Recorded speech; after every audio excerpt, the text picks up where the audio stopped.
Coming up now on Animal Outtakes, target training with some of the last of the living dinosaurs. How Sarasota Jungle Gardens' newest program is looking to involve families. And we take a closer look at an extremely agile animal, a unique species who can outsmart most humans. Plus, we head to the Farmhouse Animal and Nature Sanctuary, a safe place for animals in need. See how volunteers are giving these animals a new lease on life. This and much more straight ahead on Animal Outtakes.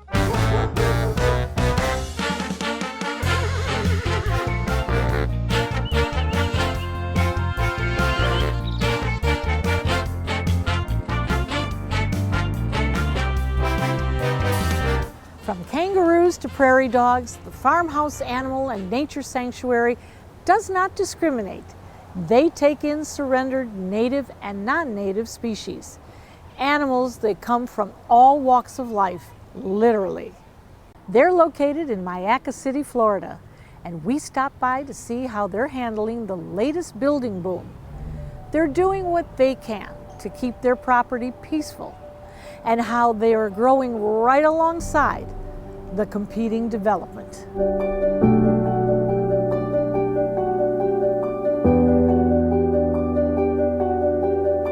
We have a couple of new habitats. We have a tortoise dig that we just finished this past week. This is going to be the new prairie dog habitat. It's in progress right now. As you can see, it's a bit of a mess, but we are going to make an area for her to come in and have a place where she can dig in the dirt like she would in her natural surroundings. There'll be an area for her to have toys to play in, as well as a separate area for her food and water so we can keep it clean. But she will have little ramps and she'll be able to go from one area to another and play and hopefully live her best life. We want them to be able to have a habitat that's natural, as close to natural as possible. I do understand people can keep them in cages. They're a very popular pet right now, but to us, we want them to be able to live the way nature intended them to. So yeah, it's a lot of work, but it'll be nice. And if she ever gets some sisters or brothers that need to come in, we'll have room for a whole clan. This is our new area. This wasn't here when you came last year, and we're using it as a classroom and as a small animal area. So one thing that we do with kids during the summer is when the Humane Society is having their summer camp, we'll bring out animals to tell them about them and let them see them and touch them and learn about them. That's part of the whole main thing that we have going on, besides taking care of the animals themselves, is to help the younger generation to learn about them, to care about them, to respect them, and then bring that with them in life to help just take care of animals, understand the responsibility of taking care of animals and what it means to have a pet, and also maybe to get an interest later in life to be a vet or a vet tech, or something dealing with animals, or nature with farming and things like that. What is the mission of the sanctuary? To continue to be able to help animals. We want to be able to give them a space that is as natural as possible to their way of life. And that's what we're trying to achieve here with the different habitats and the courses with their pastures. But mainly to be able to bring in more animals and help as needed. How many do you have now? Right now there's 106. Yeah, that's including all the ducks and chickens and different little And ones. how did most of them arrive here at Farmhouse? They come for many different reasons. We have people that just can no longer take care of them due to financial reasons or illnesses of their own, so we'll take them in. Some come because they're medically needy, older animals, abuse, neglect. There's been a pony we have that was found wandering the streets, nobody claimed, so just all different reasons. And we have somebody right here Yes. who wants to steal. That's Colt. Colt is our $1 million goat. He has a plate and 4 pins in his shoulder. He was found wandering around Port Charlotte, and the people contacted us because no one down there would take them. And we had the vet take a look. He had an older break. They figured he had broken it months before. Sure. But it was either amputate his leg and keep him isolated or try and fix it. And we had a wonderful surgeon that was willing to do it. And a year later, he's doing great. He's part of the herd. And he's stealing the camera. Always, always. He's in You know, as I drove out here today, and we're approximately 22 miles, Yes. give or take, as the crow flies, as they say, east of the interstate, I-75. That's correct, yes. But this is changing. I Yes. saw it changing all the way coming out here. What's happening here? It's changing very quickly. There is a lot of growth and development. Lakewood Ranch is pushing out into Mayaca. So we're seeing a lot of properties being sold and purchased and no longer being agricultural. Everything is development. We're seeing stores and buildings and houses going up much closer than what we would like. That's why we came out here, so we'd have this nice secluded area for the animals. But they're slowly pushing in. The lot next to us has actually been sold, and it's going to be a place where they manufacture small sheds and tiny houses, which is, you know, it's kind of sad for us, but it could be worse. So when this lot behind us, you can't really see it from here because of our fence, but the lot's going to be cleared. So the gopher tortoises, the birds, the wild rabbits, they're already starting to push into our yards, into our pastures. The little rabbits, we're seeing them every day because they're being pushed out of what they consider to be their home. So it's disrupting the environment completely. Is there anything that we as founders, both you and I, Yes. of sanctuaries, is there anything we can do? I just keep doing what we're doing, is all I can say. I mean, we can definitely try to appeal to the people, appeal to the government, and see if they can slow down the development. But I think it's kind of out of our hands. You've taken in some very, very interesting animals along the way. What would you say the most interesting one is? Oh goodness, there's a few that I really like. The prairie dog is probably my favorite right now. The kangaroos, of course, are very interesting. And you can see that they're really gorgeous animals, but of course they should not be pets. And they are sold here in Florida. People will buy them as pets, but they really shouldn't because they need to be together. They're not meant to be single animal by themselves, so they really are not happy living a life alone. They're really not meant to be in a cage. They need to be able to move and jump and have fresh air and lay in the grass, as you see. So they really should not be bought as pets. And then once someone gets them, then they're not going to be able to keep them for their whole lifetime because they're going to start growing, they're going to need more space, they're going to end up having to come to a rescue. And you see that they really are gentle. People just think of them as boxing, you know, and kicking, but they're not always like they're portrayed on TV. The main thing that we would like people to understand is just to respect that these are creatures just like we are, and that they deserve their space, they deserve to have a quality of life. We want people to love animals and learn about them and respect them and just give them what they need. So think about choices that you make, whether it be buying a pet or buying something from an area where they're bringing it in that they shouldn't be. You know, don't encourage things, the trade market. So what's in the future? The future is to continue to grow our habitats, to continue to be able to bring in animals and help them.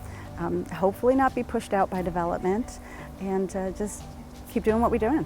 So if somebody was to find one of the many animal breeds that you have here at the sanctuary, do they call you and say, Lisa, I've got this, we're coming over right now? Yeah, most definitely they can call us. We do try to keep it at a manageable amount. 105 animals sounds like a lot of animals, but there are ducks and chickens and turtles. We don't want to overgrow for the property. We don't want to have more animals than the property can handle and more than we can actually take care of. We do have a lot of volunteers, and they're wonderful. They're the lifeblood of this place, but we do sometimes have to tell people we can't help them. When that happens, we will try and help them find some place for their animals. We want to give them a quality of life so they're not just stuck in a cage all the time, that they do have people caring for them. Make sure that they have the environment that they need, the food that they need, the temperature that they need to be at, and that they have someone that's caring for them and talking to them and touching them and interacting with them, and that they have toys to play with, and you know, that they have actually a quality of life. For more on how you can volunteer or donate to their mission, you can go to thefarmhousesanctuary.org. There you will also find information on their latest programs and engaging stories about the animals they've rescued. Coming up next on Animal Outtakes, target training with this unusual animal.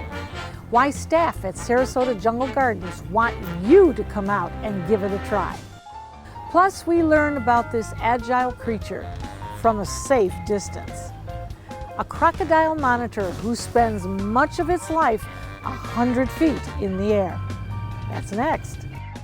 I need a vacation. Life is exhausting. I want to relax and enjoy some me time. Then Dante's Den is the perfect place for your vacay stay. Spacious air-conditioned dens, plenty of room to exercise and run, and a pool to swim in. Whether it be an overnight stay, short or long-term, Dante's Den is waiting for you. For more information, visit dantesden.org. Ah, my land shark in the water!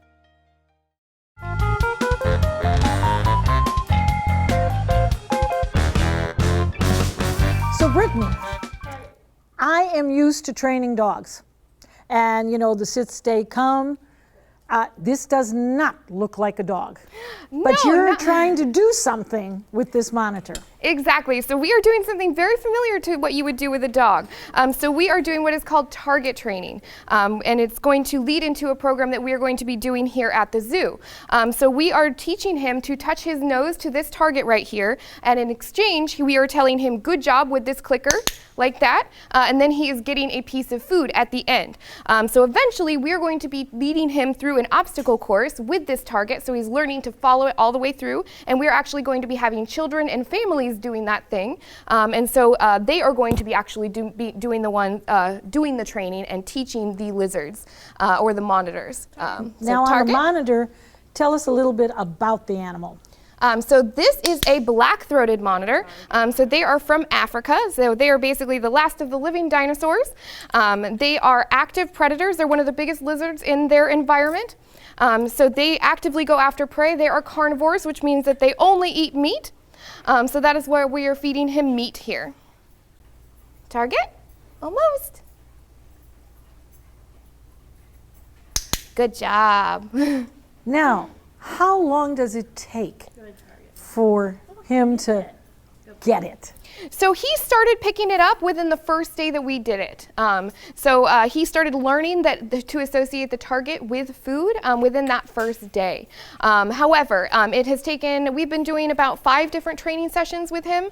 And so within the last training session, he started learning to follow the target, which is really going to be our goal, him following the target through obstacles. And he also learned to leap up, which is going to be another goal because we're going to be having him go up onto different surfaces and things like that. So during our last session, he learned that. And our sessions really only last less than 5 minutes because we don't want to strain them or anything. So that's really good that he was able to learn that in our last session. What type of temperament did he display that told you he was trainable? Just being non-aggressive. And really any aggressive, animal for the most part, it can be trained to be non-aggressive. So just us showing them that, we mean them no harm. So he originally, when we first started working with him, was somewhat aggressive. He would whip his tail a little bit, he'd get a little bit sassy with us. But we just taught him that we don't mean him any harm, and, gave him nice pets and everything and gave him food. And once he learned that we are the people that give him food, and all that, then he was perfectly fine with us. Do you want to try? Well, why not? So you just hold it down, tell him target. Target. Well, he's touching a lot. Touch, touch. Good job, Miles. Good job. Good boy. So the next phase of his training will be? So the next phase is going to be mostly bringing him out into bigger areas, because right now this is actually the first time he's done this outside of his enclosure. So that's one great step for him.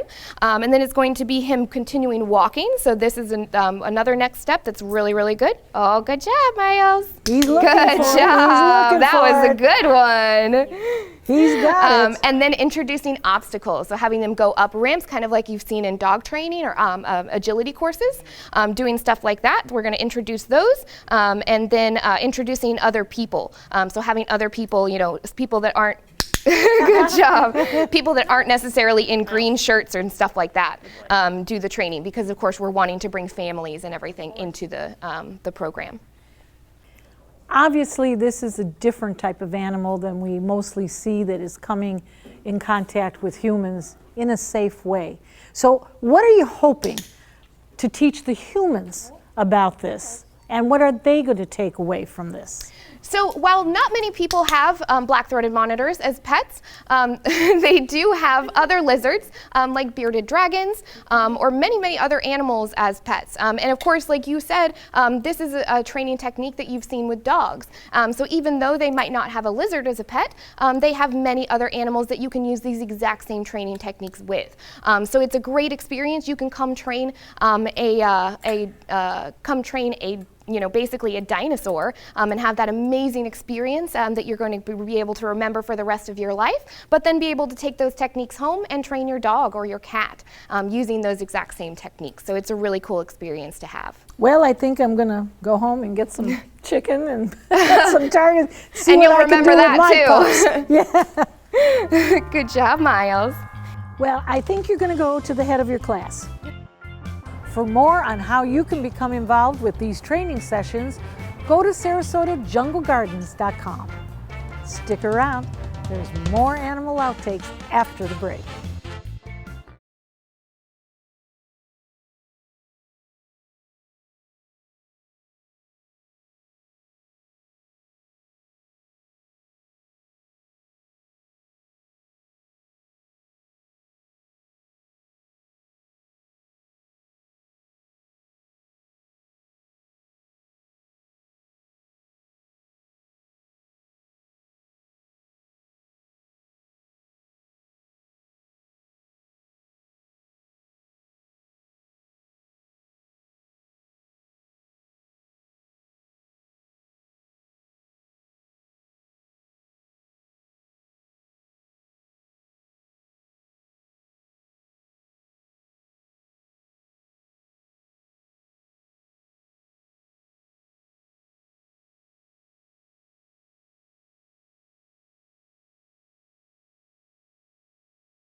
And now we head back to Sarasota Jungle Gardens.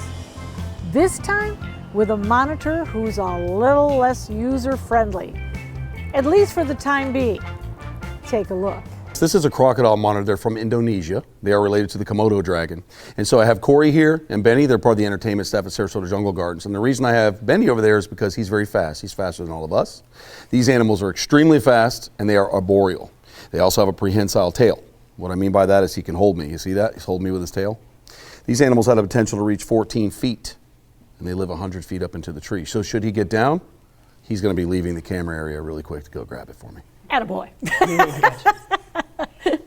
So tell us a little bit more about the coloring is magnificent, but I'm sure it's camouflage. It really is. So these animals, they have let's get started with what they do. So they live very far up into the trees and they feed on birds. So a lot of their diet is birds. So they have an extremely sharp set of teeth that can cut through keratin. And what I say is if you were to take a stack of feathers in your hand and a knife and try to cut through the feathers, you can't. They bite right through it with one swipe. So they have the potential of doing some severe damage, and people who have been bit by these have been hurt pretty bad. So the chance of being bit is rare if you handle them correctly. These animals we brought into the Sarasota Jungle Gardens as you previously met, to do the dragon training. So what we're going to do is the last training of the dinosaur for the kids. These are extremely agile. So the fact that they can move the way they move is why we want to use them. They'll be able to go up in the air, come down, jump through the pool, and they're really, really smart. So kids are going to have a good time with them. The pattern helps them stay up into the hammocks, and this is a sarong locale. So the sarong locale here means you're going to see a lot of the blues and greens into the tail and along the neck. So the other ones are more yellow, but the sarong locale have the blue, and it's the Varenidae salvadori is their scientific name. So they're not a lot of people have these. There isn't a lot of people who possess these because they're an advanced animal to keep due to their intelligence, and they will outsmart you and they will exploit your mistakes. So there's something that is a really good animal to learn with, and people can come here and see them and learn and work with crocodile monitors. Now, are they related to the dinosaur or not? I think every bird and every reptile is related to the dinosaur to that extent. These are more related to the Komodo dragon, like the lace monitor. So these, if you look at the face on this animal, they use this animal here for the movie Jurassic Park. They wanted to kind of get a form for the velociraptors that all the kids are in love with. So they kind of modeled it after the face of this animal. So you see the large head. He's got a little dragon look on there. He's got that one does. snaggle tooth, right? He does. He does. He's a really, really fun animal. So what these guys are going to be doing is training him to do agility courses. And what I mean by that is, as you saw the black-throat monitor, they're ground dwellers, they're kind of lazy, they pretty much do what they're asked. These will run. So kind of like the dog agility sports where they run through a tube, roll a ball, jump up, go through a pipe, jump down, land in a pool, and then stop and wait for the food. These animals are completely capable of doing that, and they are one of the most intelligent monitors on the planet. We saw the other being positively reinforced with food. How do you positively reinforce this one? There's a couple ways that you could bridge the contact with them. It can be just a clicker. It could be telling him he's a good boy. It could be the reward of just touching him and giving him some sensory. So you can use food, sensory rewards, sounds. Those types of things work good. As we all know, most animals, including dogs and small children, are motivated by food. So be quiet and I'll give you an ice cream cone when we get home. I behave too. Exactly. So they'll look forward to food. And what the thing is they're smart enough to know that if you give them too large of an item, they'll digest and they're like, I'm not doing anymore, you've already fed me. So the key is to keep it very small and to make the reward more exciting, like being able to get into the water or being able to be rewarded by touching or feeling or calming. So there's a lot of different ways to do that. Food motivation works real good at the beginning stages of training with them. And why was he selected to do this type of training? The reason that we selected the crocodile monitors is these come from our facility, these come from the facility that I have, and what we use these for is because of their ability to learn. And they're rare. So you either have Komodo dragons or you have crocodile monitors at your park, if you have a zoological park, etc. And they're two of the rarest animals that people keep in those places. But their intelligence levels, in my opinion, is far beyond dogs. This animal is going to learn a lot faster. They have the ability to reason and they study. So they study what they're going to do, and like I said, they'll exploit you. So we picked them because of their intelligence, the way they look, and the fact that they're extremely agile, and the size is up to 14 feet. Now, you'll notice that they have a super long tail. That's most of their body length. But even an animal that's 9 feet long is going to be just about that big around. So you can imagine a 14-foot male croc monitor. You're losing that fight. You're losing that fight. How old is he? This one here is probably 2.5 years old. He's a subadult. So he's probably about 2.5, and he's part of our program here. And we also have his girlfriend. She's over in the park. So if you come to Sarasota Jungle Gardens, you go into the reptile house. We have them separate. The reason we keep them separate is they can get a little cranky with each other, and they only want to come together when it's time for a good time. Well, I'm sure that she's telling him what to do. Exactly. He will have a honey-to-do list or a good bite in the face. And how long is he expected to live? There's some interesting theories on that. They can live anywhere from 20 to 40 years. I found some research where one had lived over 40 years in captivity. So who knows at this rate. Captivity has a tendency to keep things alive longer just because we provide vet care and constant, the right lighting, the right mood, things like that. As in the wild, they'd get eaten or something kills them or they catch them, etc. Diseases, airborne diseases, biological diseases, etc. You mentioned that some people will have these because of advanced animal care. Why would I want this animal? Well, why would you want this animal or anybody? If you're interested in reptiles in general, there's a few. If you just want to have something to hold, I recommend getting a ball python or a bearded dragon. If you're going to get I can take you for example. Would you rather have a Yorkshire Terrier or a German Shepherd? Oh, I want them all. But what's your choice now? I know what your favorite dog is. Want them all. I'm politically correct. So German Shepherds Of course it's a German Shepherd. German Shepherd. Your German Shepherds are extremely amazing dogs. Your personal dogs are amazing.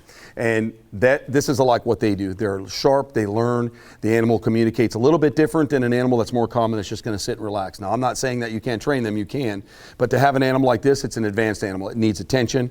It's got to be stimulated. It's something that wants to be enriched. So these type of animals are wise. So you want to be an advanced keeper, meaning don't go out and get a crocodile monitor to start with. I don't recommend that. And they're going to be part of your new program. Yes. Where we have an interactive program here at the gardens. Yes. Where we can actually touch them, work with them. Yep. And they're going to do what I say they're going to do. Yep, like you heard early in the show, we're going to have targets and stuff like that. So we'll be able to, the people will be able to interact. They'll come in and do a target training, and they will start in one thing, and the child will walk. And then they'll come to the end and they'll get their reward. But that gives the child an example to learn about how to work with these animals. Plus, it undemonizes them. It takes away that, oh my God, it's a reptile and it's evil. We don't want to do that, because all across the board, every animal is equal. It just depends on how you treat it and where we are with it. So it teaches them, wow, I can grow up and do this, or I can become a zoologist, or I can work with these two as well. So, from dogs to crickets, I guess we can train anything. Well, things are very interesting here at the Jungle Gardens. Yes, and thanks they are. so much, Troy. I appreciate it. Thank you for coming out. And we'll be right back.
Animal Outtakes is produced by Dante's Den Foundation, a nonprofit group dedicated to creating the best life for dogs. If you would like to learn more about Dante's Den, donate, or volunteer, visit our website, dantesden.org. We hope you had fun and learned a thing or two along the way. We'll be back here again next week with even more animals and some wild adventures. Until then, thanks for watching. Yeah, just a moment. I should just give you the bag. That's probably not a good idea. Marina. Now, ow! Marina. Oh, easy. Marina, good job. They're in my shoes. We probably should have done this Where last. are your manners? Correct. I'm used to doggies with manners. Come here. Go take a nap with a kangaroo. Don't count on that.